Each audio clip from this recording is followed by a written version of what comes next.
Harvard University, it's a stronghold of the elites as America's most prestigious higher education institution. But that prestige has worn off, and now the Trump administration is cutting $100 million in federal funding. Let me put this in perspective. Harvard has a $50 billion endowment. That's not a school, it's a sovereign wealth fund with a couple of libraries. Cutting $100 million from Harvard is like Venmo requesting Jeff Bezos for gas money. They have a dragon hoard worth of gold, and they've been sitting on it since before women could vote. We looked up some of the things that Harvard alleges they will have to cut, and the list has some real doozies. First up, the Squirrel Cognition Lab. Yeah, that's a real thing. Some grad students out there are studying how squirrels process loss. How will society advance without getting into the minds of depressed squirrels? I think squirrels are actually just rats with really good PR. Also in jeopardy at Harvard, key pedagogy, gender studies of 18th century Lithuanian canoe societies. Sadly, the funding could dissolve. I know. Where will we possibly learn about the intersectionality of bark texture and colonial resistance? Now, Harvard says this is a violation of academic freedom, which is ironic because if you say anything supportive of Israel in a Harvard classroom, you're suddenly finding that your dorm key doesn't work anymore. It was a point made brilliantly by Congresswoman Elise Stefanik.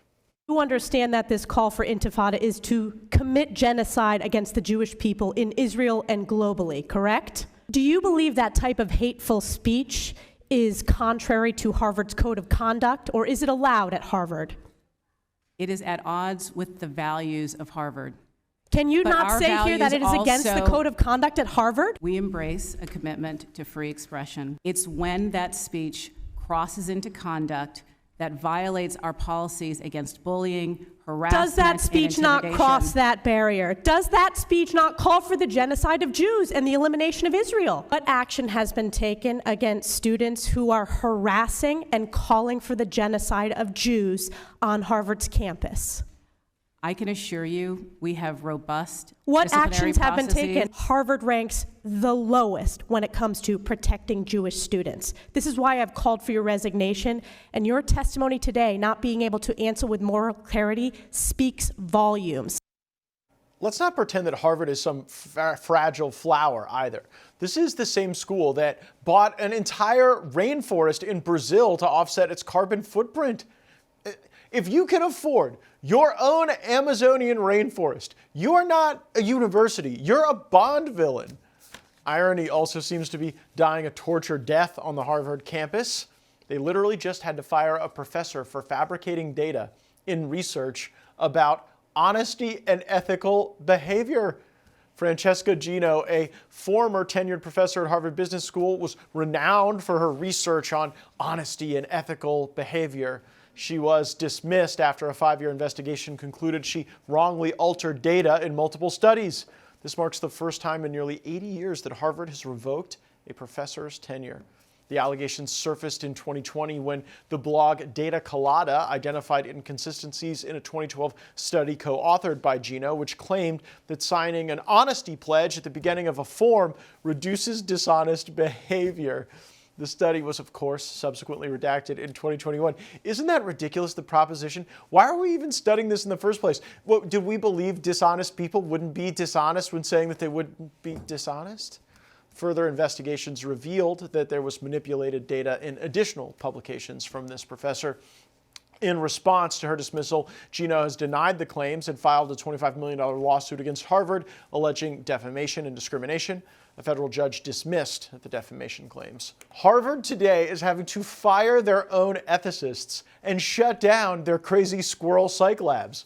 If this isn't the golden age of America, I don't know what is.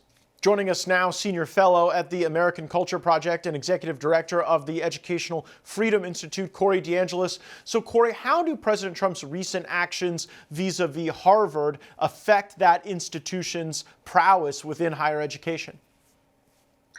Yeah, look, they aren't as elite as they would like you to believe. And look, they get so much money from taxpayers already that it raises a lot of questions as to why they were getting a penny of taxpayer funding to begin with.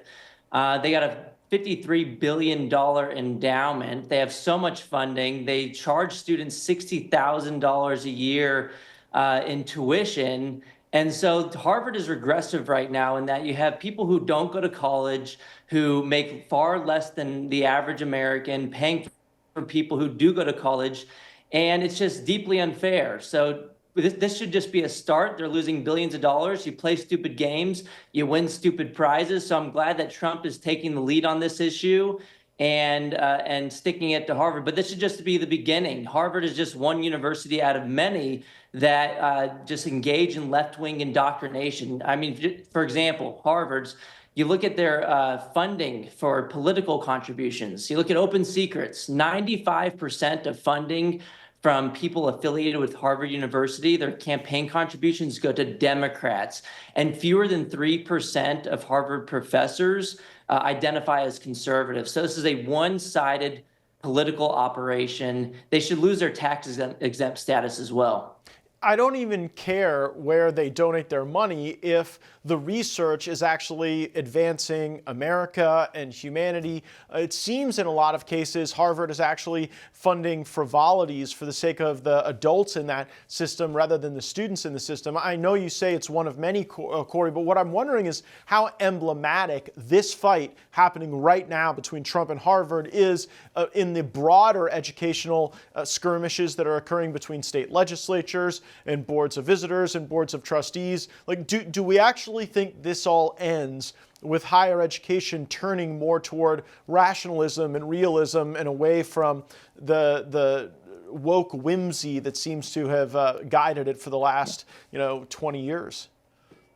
This will obviously help changing things from the top, but this doesn't start out of nowhere, right? This DEI, far left indoctrination bubbles up from the K through 12 level. It starts with indoctrinating young minds with this ideology. And so the K through 12 education system, the government has the control of your kid's head for 13 years of their lives, for 7 hours a day, year in and year out. And when they hear this repeated far left ideology, they're churning out Democrat voters using the government-run school system. So we got to strike at the root. I think school choice is one way to begin to have some form of accountability, that if that school is indoctrinating your kid, you should be able to take your money somewhere else to a school that is aligned with your values. And that's going to make it so it's less likely that taxpayer funding is going to schools that engages in political indoctrination. That would include more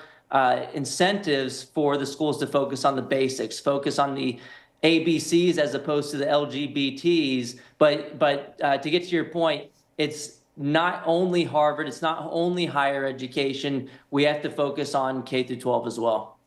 Harvard was at one point one of the vaulted symbols of American excellence. And that's why it's hard to take joy in the fact that they have so miserably failed. But at the same time, like you said, we don't want to continue subsidizing it. And in one of the great, I think, degradations of irony, you had one of the ethicists at Harvard get in trouble for faking data as it related to someone's change in behavior if that person had signed an oath to be honest at the beginning of a form. What do you make of Harvard having to fire their ethicists for unethical behavior? I mean, you just can't make this stuff up. I guess you can, though, if you're a Harvard professor. They make up their own data, it appears. And this was the 5th highest paid professor at Harvard University. She was making about $1 million a year. And so, I mean, yeah, you got a dishonesty study relying on dishonest data. I mean, it's just beyond parody. It's peak irony. And it really got me into looking at this. And I found out that this was the first time a professor at Harvard had ever lost tenure since they formalized the rules back in the 1940s. I mean, this is insane. And that raises another question. Well, why haven't other professors at Harvard lost their tenure? It goes to show you that they usually have no accountability whatsoever, but they turn the spotlight on this professor. It got me asking about Claudine Gay as well. She was the president at Harvard, embroiled in a plagiarism scandal, and she lost her president position, but she still has tenure. She's still making about $1 million a year. So why is there a double standard here? Why did Claudine Gay get this kind of easy off-ramp, basically making the same salary, still a professor of African American studies, but Professor Gino, the Italian American, she looks like she's going to court. She's suing Harvard for $25 million. We'll see how that turns out. But there seems to be a lot of evidence that she did manipulate the data, change data points in order to get a result that she wanted. Yeah, we wonder on this program where you reach the tipping point in higher education, where it's just not a value proposition anymore for young people to get skills and to make themselves more marketable in the workplace. I, see the way Harvard shapes the reactions and the downstream impacts at other higher education institutions. Do you figure by the time this is over and Trump withholds these grants and tries to change behavior, that Trump can save higher education in America, or is it lost forever? Corey DeAngelis. I hope it's not lost forever, but I do think there are other ways to signal that you are valuable to future employers. You can create a portfolio. You don't have to get 4 years of debt or 6 years of debt jumping through hoops just to signal that you can. It's not really worth the piece of paper that it's written on. So hopefully we can find a way to rethink higher education, maybe lean into the trades more, get some skills, start a job earlier, get some experience. And so I think we need to stop pushing everybody to go 4 more years through the same government-run school system that they've been through at the K through 12 level. So hopefully you can save it, but I think we seriously need to reconsider higher education altogether. We will see. If anyone can do it, it's Trump. Corey DeAngelis, thanks so much as always for joining us on the program and sharing your expertise. Thank you so much, Matt.